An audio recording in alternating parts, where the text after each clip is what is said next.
ए तिमी होइन एक्लै क्लिनअप गर्ने के अरे इगल आइज हो नि ब्रो। इगल आइजले क्लिनअपहरू गर्छ नि त ब्रो। अनि तिमीले कन्टेन्ट बनाउनु लाग्यो त 1 वर्ष भएछ, फलोवर्स कति भयो नि? कति फलोवर्सको लागि गरे होइन नि त ब्रो, भ्युजको लागि गरे होइन नि त ब्रो। बट जो जतिले फलो गर्नुहुन्छ नि, they care about us, they care about the earth and their society.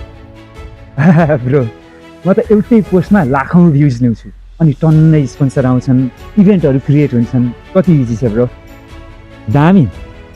तर ती लाखौँ आँखाले के हेरिरहेको छन्, के कन्टेन्ट हेरिरहेको छन् भनेर कहिले सोच्नु भएको छ हजुरले? त्यही त ब्रो, अवेरनेस कन्टेन्टले त फलोअरहरू गर्छ नि त, स्पोन्सर भाग्छ, मान्छेहरूलाई बोरिङ फिल हुन्छ होइन त ब्रो। अनि त्यही सोचले देशको यो हालत भएको होइन त?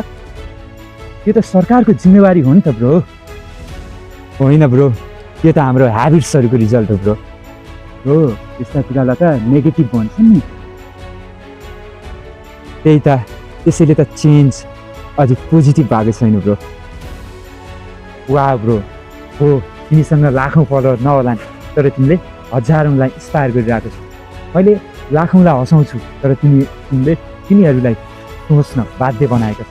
अबदेखि म इन्टरटेनिङ मात्र होइन, रेस्पोन्सिबल पनि बन्छु, किनकि पर्पोज बिनाको इन्फ्लुएन्स के काम। द्याट्स इगल आइज।